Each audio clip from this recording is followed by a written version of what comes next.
My name is Nzimande. You can call me Ntombi. I was born in KwaZulu-Natal, Durban on the 6th of November 1994. And yes, my birthday is on Friday and I'm so excited about it.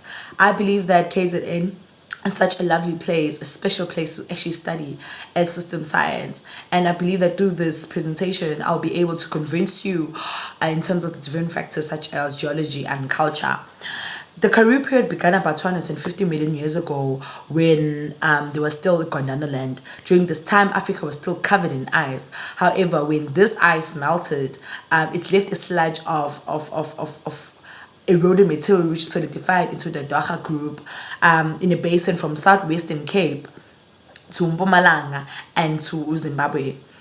This is the oldest and deepest layer that is found in the Karoo supergroup. This basin was firstly a huge inland sea, but as time went on, it was filled up with primitive trees, dried up, and then filled up again. So after a couple more years later, or million years later, you could say, the land that we know of now, KZN, it was filled up to 1,000 meters, deep layers, thick layers of lava. When this mass solidified, the heavy granite stone pressed onto the layers of sandstone beneath. After some time, you'll find that the Drakensberg Mountains were actually starting to sort of evolve from that occurrences. However, it has been said that the basalt covering the mountains gets washed away. The sandstones and the shells also get washed away by a river erosion and gravity, and this will actually change the climate, and so will the flora and the fauna within these mountains will change. Durban experiences coastal floods, slum flooding, drinking water supplies shortages due to climate change. Durban climate is mild and subtropical in the fact that we say in summer it is usually wet and hot, but in winter it's hot, but it's also its rainfall is from the wetness, maybe it's from moist to actually dry.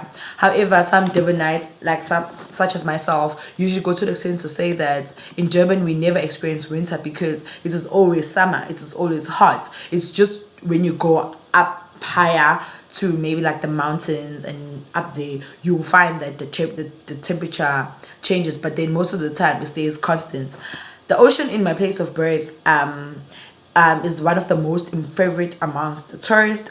It offers different amenities but to the public.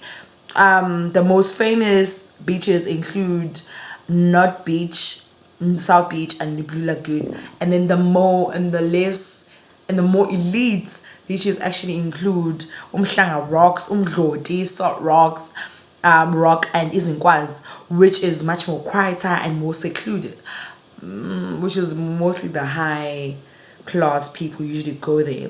So away from KZN, from Durban, you'll find the Usodwana Bay and Cape Verdal, which offers plenty of fauna and flora found in KZN.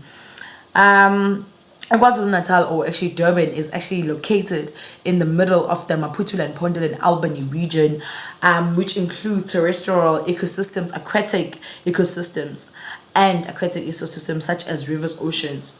KwaZulu-Natal is home to a number of forests such as Midlands forest, and yellow wood trees, the sun grazer's lizard, the blue swallow, which is an endangered or vulnerable species in KwaZulu-Natal.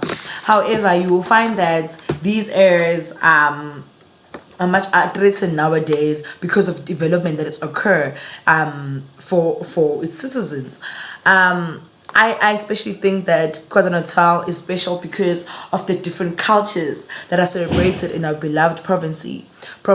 Each group has their own specific type of activities that they practice, which is widely known, accepted, and is celebrated in the area.